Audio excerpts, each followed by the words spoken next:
Olá, sejam bem-vindos ao meu canal Direito Digital em Portugal e eu vou contar para você hoje um pouco da minha experiência com o direito digital na Europa. Como que está sendo advogar nessa área de startups e tecnologia aqui em Portugal, cidade do Minho.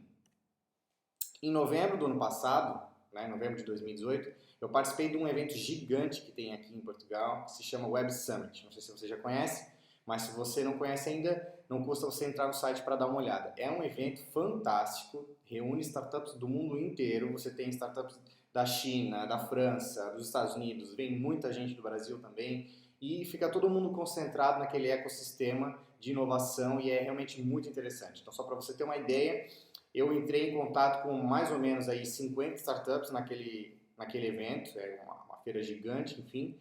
E dessas 50 startups que eu entrei em contato, eu tive basicamente um retorno positivo em 3. Então foram 3 negócios fechados. Além disso, nesse mesmo mês eu dei entrada na minha inscrição na Ordem de Advogados de Portugal, que a gente tem a questão da reciprocidade, então você traz alguns documentos de Portugal, providencia alguns documentos no Brasil, traz para Portugal e dá entrada, paga 300 euros e aí você consegue ter a sua autorização, o seu número de ordem aqui e pode exercer a profissão de advogado também aqui em Portugal. Isso te dá uma força muito grande, te dá uma credibilidade no mercado muito grande, porque aí você pode ter o seu nome aparece na base de dados da Ordem dos Advogados, a pessoa pode consultar, e isso te dá uma confiança bem mais, te dá uma força, também, uma questão de confiança na hora de vender o seu serviço, de você conversar com o cliente, olha, eu estou inscrito na ordem, assim, então te dá uma credibilidade bem maior. Então, como eu falei, no evento do Web Summit, eu consegui as minhas 3 primeiras startups aqui da Europa, que é a Nimest, PsicoEviar e Checklist Fácil. Então, são 3 startups que basicamente trabalham a nível de Europa. A Nimest é no Porto, a Checklist Fácil está localizada em Lisboa e a PsicoEviar, na verdade, ainda está no Brasil, mas está com planos de expandir para a Europa. Ainda efetivamente não tem uma sede estabelecida aqui, mas está já em vias de acontecer. Em fevereiro de 2019, ou seja, desse ano, eu fiz um curso sobre o Regulamento Geral da Proteção de Dados em Lisboa, na Universidade Nova, e foi algo que me foi útil, porque a gente teve aula também com as pessoas que trabalham na CNPD, que é a Comissão Nacional de Proteção de Dados aqui de Portugal, para a gente ter uma ideia efetivamente do que eles estão pensando, de que forma que eles estão atuando, de que forma que eles estão fiscalizando as empresas e enxergar melhor, a gente entender o mercado e conseguir enxergar melhor as oportunidades que esse mercado tem disponível para a gente. A minha autorização de residência do CEF, desde quando eu cheguei em setembro, eu já tinha marcado. Aqui em Portugal tudo demora, é muito burocrático, realmente você fica um pouco ansioso, te dá um pouco de desânimo no início, é algo normal, a gente conversa com vários advogados aqui, todos passam pela mesma situação. Em março de 2019 eu tive a minha entrevista no CEF, então eu consegui o título de residência, e aí parece que quando você atinge a autorização de residência tudo começa a andar, sabe? É uma coisa bem impressionante, na verdade. É curioso porque as coisas começaram a andar efetivamente depois que saiu meu título de residência. Coincidência ou não, mas as pessoas dizem que parece que você fica com uma vida meio suspensa até essa autorização de residência sair. Até por uma questão de ânimo sua, autoestima, enfim, uma série de fatores também psicológicos ligados a isso, tá? Abril de 2019, fechei minha quarta startup, Automaze, essa sim, 100% portuguesa, atende grandes clientes aqui de Portugal, Continente, Amel, empresas de telefonia, é uma empresa, Automaze é uma startup, na verdade, mas que já está bem consolidada, já teve 2 investimentos grandes de aporte, trabalha basicamente com chatbots, trabalha com automação, inteligência artificial na questão de atendimento ao cliente, é um produto realmente bem interessante, está sendo uma experiência muito boa trabalhar com essa startup aqui. Em maio de 2019 recebi uma proposta para atuar com a startup chamada Platzi, que é uma startup colombiana, na verdade ela foi acelerada pela Y Combinator nos Estados Unidos, e hoje ela é uma startup que trabalha com educação, então vale a pena também você entrar no site para conferir o que essa startup faz, mas basicamente eles trabalham com videoaulas, então eu fui gravar algumas videoaulas para eles, recebi esse convite através do WhatsApp, num grupo do WhatsApp, entrei em contato com a pessoa responsável e fiz um teste, fui fazer, enfim, é algo bem interessante, a passagem paga para a Colômbia, você fica uma semana com tudo pago na Colômbia, hotel, enfim, e ainda mais os honorários para gravar o curso, então é algo bem legal mesmo, e foi uma oportunidade fantástica. Depois, se alguém tiver interesse me chama, eu conto um pouco mais sobre como foi essa experiência, não tem nenhum problema. Em maio de 2019 também foi quando efetivamente eu recebi a minha autorização de residência, o cartão físico, né? E aí até foi algo engraçado, porque eu estava na Colômbia e aí minha esposa estava em Portugal, mandou uma foto e aí não queriam aceitar no aeroporto, enfim, deu uma confusão. Mas foi em maio que eu recebi, então ainda demorou basicamente 2 meses aí. Deu um problema no endereço, era para ter chegado pelo correio, mas aí não chegou, aí tive que ir lá buscar, enfim, deu um impasse, mas no fim depois tudo deu certo.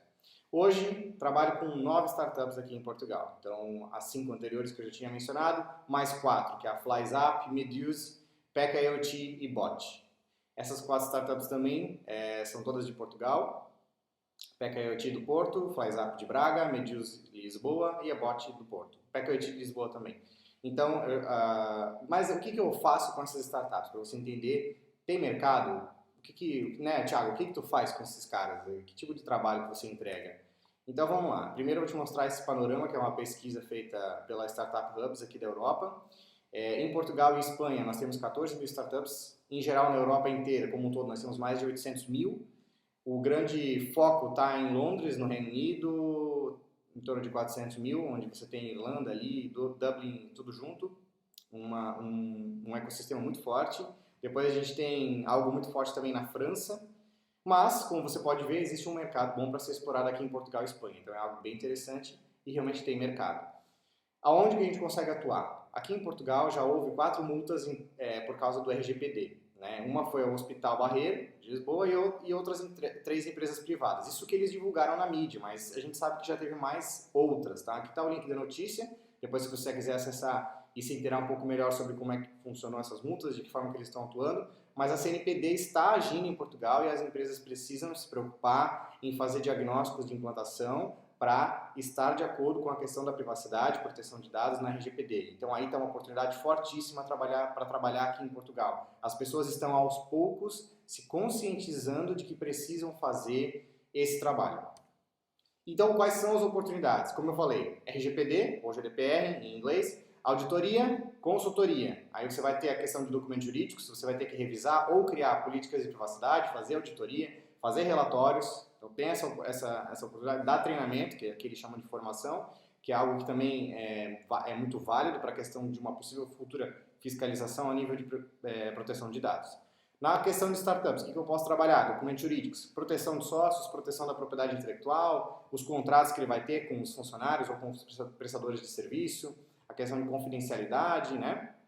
Investimento, então se receber investimento vai ter contratos específicos, de que forma que esse investimento vai ser recebido, a parte jurídica disso tudo envolvida, obrigações que a startup vai ter aqui em Portugal, por exemplo, a gente tem, não só em Portugal, mas na Europa inteira, tem uma questão muito forte da luta contra o branqueamento de capitais. Então aqui em Portugal foi implantado um relatório obrigatório chamado RCBE, que se chama Beneficiário Efetivo, e ali você tem que dizer quais são os sócios da empresa. A empresa é obrigada, a empresa, startup, enfim, que tem um registro já de CNPJ, que aqui em Portugal a gente chama de NIF, eles são obrigados a fazer esse relatório. Então é mais uma outra oportunidade que a gente pode trabalhar. Eu tenho feito algumas dessas declarações que realmente são obrigatórias, né? A gente pode cobrar para fazer essa declaração. Só advogado e solicitador conseguem preencher esse relatório.